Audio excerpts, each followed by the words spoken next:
Welcome to Transforming the Toddler Years, the podcast for conscious parents, caregivers, and educators who believe tantrums aren't terrible. They are powerful opportunities for connection, growth, and learning during the first 5 years. You'll explore how to use intentional language to raise calm, confident, and deeply connected kids, because the way we talk to kids becomes how they see themselves and engage with the world. Hi, I'm your host, Cara, classroom teacher turned parent educator and teacher trainer. Are you ready to nurture your children's mind, body, and spirit? Welcome, Toddler Tribe. Let's transform the toddler years together. Welcome back, Toddler Tribe. Today we are continuing where we left off from our last episode. We talked about the power of 7% and how only 7% of meaning-based communication is delivered through our words. So if you haven't listened to that episode yet, it's around 15 minutes long. You might want to hit pause, go back and get your feet underneath you before you do.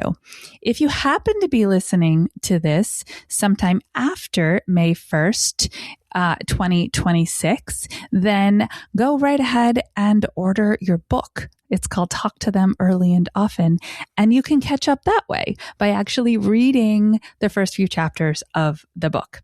Okay, let's dive back in. Last time I gave you the 5 connection outcomes. Yes, that's a great way to say it. 5 connection outcomes that you want your words to have when you are talking to young children. And just as a caveat, everything we talk about here applies to every other human being in your life, because this is the science of human connection and human language, not just kids between 0 and 5. So if you find yourself feeling like, oh, this might work with someone else, try it, because it will. Last time I gave you those 5 connection outcomes. Today I want to give you some examples of what that might sound like when you're talking to little kids. But first, let's ground into a linguistic concept called receptive and expressive language. If you are not familiar, it's really quite simple until it gets very complicated, like most truths in the world, right? So language goes 2 ways. Communication is a 2-way street. And from children's perspectives, when you talk to them, when you sign to them, when you sing with them, all the other language links that we talked about in the last episode, that they're receiving that information from you. That's called receptive language. I want you to think of it like a game of catch, where you are throwing the ball. That's your output, and they are catching it. They're receiving it. So receptive language is the primary communication strategy of preverbal kids between birth and 2 years old. And as they start to become more emerging in their verbal capacity, right? Those first words, first phrases, first sentences, then it's more of a 2-way street. But one of the reasons why, especially in the newborn and the infant phases, it can feel so overwhelming to us as adults, as we're just putting it all in and getting very little back compared to what we're used to getting back when we have conversations with other people who have a complete verbal language of their own. So if that's where you are in life right now, know that I see you. And what you say and how you say it still matters a lot, because the quality of what you put in, what kids receive from you, when they can't talk back to you yet, is where the growth actually is happening. It's invisible. I call them the invisible learning years, birth to 3. It matters. how you communicate, because you are designing, you are the designer, you're the architect of that growing brain and the connections that are made and the dictionary that is being developed and their lexicon and how they understand what it feels like to talk to other people and all of it. You are the designer. So don't overlook it and think that just because they're not talking back to you yet, it's wasted energy to pay attention to your words and pay attention to your nonverbal communication. It's actually when you need to pay more attention to it. Okay. So let's read, shall we?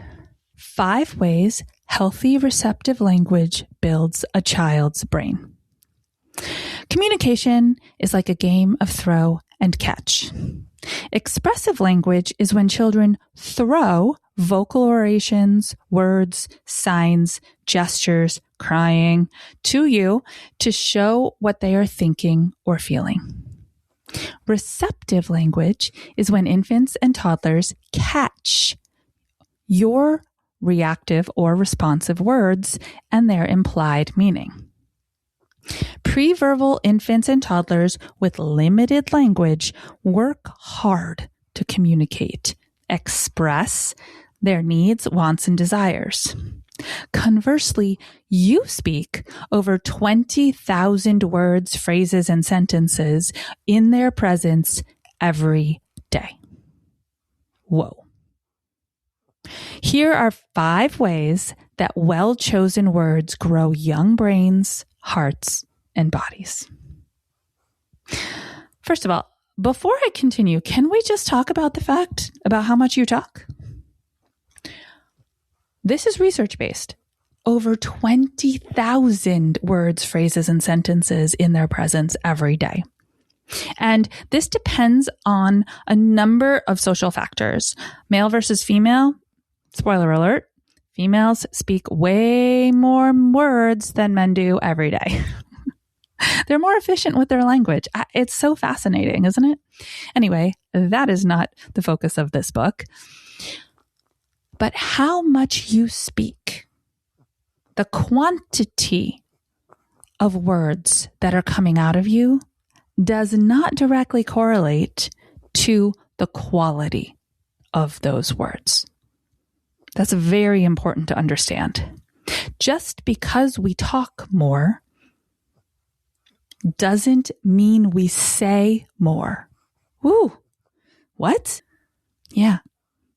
In fact, it's the exact opposite with littles. We need to say less. Less is more for them. We'll get into that as we get further into the book. But the way little brains who are growing quickly process is slower than how you do. And so to give their developing brain the best chance to process what you're saying and make meaning of it, you need to say less. And you need to use silence as a strategy to allow them to process. Fascinating, isn't it? All right. So last time I told you that your goal is to use words to do 5 things. Foster connection and collaboration with adults and peers. An example of this when you're talking to an infant or a toddler could sound like, exciting news. I have something to tell you. Would you like to hear it? My words connect. Exciting news. Those are connecting words. I have something to tell you. Those are connecting words. Would you like to hear it? Those are collaborative words. Ooh, man, it's wild, isn't it? How clear we can be when we use intention to choose our words. What do we often tend to say? Listen to me. Do you hear me? What did I just say to you? Short sentences. That's about the best I can give that. It gets a D- at best. Can you hear the difference? But more importantly, can you feel the difference? Because that is how kids process. They're feelers. It has to feel aligned for them to be able to grab the healthy meaning. The second thing that I encouraged you to use words to do was to develop a child's sense of self. And the extrapolation of that is their early identity and their motivation to want to try things. So an example of that, when a child is doing something and they're trying really hard, but it's not working, is to just name it. That looks tricky. That's relatable, yeah? You are trying really, really hard. Why is that language that develops a child's sense of self and identity? Because they process and feel, I am trying really, really hard. I'm someone who tries at things. Oh, that's good to know about myself. It's good stuff. The third thing was to use your words to develop emotional awareness and self-regulation skills. If kids could have one bucket of skills, and only one, and they made me choose, this is where it'd be. Emotional awareness and self-regulation. When a little one is having a hard minute, call it. This is a hard minute for you. You are upset. I'll wait. And I'm here. How does this sound and feel different than stop crying? Really? You're having another meltdown already? Just stop crying. Okay, I'm done. I'm walking away. I'm just going to leave it with you. I want you to feel it, process it, and then do what we do best here at Core 4 Parenting. Get out there and listen to yourself. Become self-aware so you can teach them to be self-aware. Become self-regulated so you can teach them to self-regulate. Number 4, you want your words to act as a catalyst to engage their brain. Turn it on. Do some critical thinking, some problem solving. They are stacking Duplos, the big chunky plastic bricks, right? And they keep trying to put them together and the two pieces won't go together. And they try over and over. You wish your Duplo blocks would stay together. I have an idea. Would you like to hear it? Connecting words, right? And then you're saying, I maybe have a solution to this problem. You're not jumping in and solving it for them. You didn't take the 2 bricks and just put them together so you could see them calm down and smile. That teaches them that you're going to solve their problems. I have an idea. Would you like to hear it? Those are connected and collaborative conversations that allow you to problem solve together, and they learn how to do it on their own too. And the 5th purpose of our words is to empower early choice making and ownership of natural consequences. And this is where it can get hard for adults because we want them to make their own choices, but then sometimes we have a really hard time watching them struggle through the consequences of those choices. But my friends, that is where the learning happens. So an example is a little one picks up a ball and throws it. That is a very common activity. Playground activity, inside a classroom activity, even at home. If you have balls in your home, they are going to practice what it feels like to pick it up and throw it. And it hits their friend. They didn't mean it to, but it did. What do we tend to say? Why did you do that? We think their intended meaning was to hurt someone. It wasn't. I promise you, kids are peace and joy and love and nature. They're just curious. They're just exploring their world. Instead of that, we could say, wow, that was unexpected.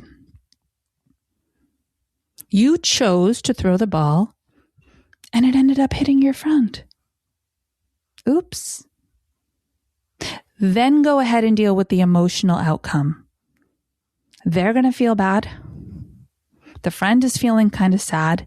That is an incredible opportunity for practicing some interpersonal, emotional regulation skills, some empathy, some compassion, some friend building. I think you can tell there's a lot stacked in this book. And I'm doing this series intentionally because I want you to not get overwhelmed when you crack the pages. I just want you to be able to open it up and say, I have a strong foundation. I have an understanding of lots of what's in here already. And now I'm ready to dive in and do the deeper work. Make sure you got your copy either on the way to you or in your hand. And let's do this work together. I am very excited for you. And I am very impressed for each and every one of you who is saying to yourself, I know I could do this better, and I'm willing to do the work to transform. That's massive. That's massive. You are the 7% of a different category of people. I promise you. Out of 100 people in the world, I'm guessing 7. I'm going to go with 7. I have no scientific data to back this up. This is relational, lived experience data. If I asked 100 people if they wanted to explore the way they talk to others and see if they could transform it to form deeper connections and really say what they mean, I bet 7 would take me up on it. So give yourselves a big old pat on the back. Give yourselves a lot of grace and love. And let's keep doing the work, Toddler Tribe. Until our next episode, stay mindful and proactive as we transform the toddler years.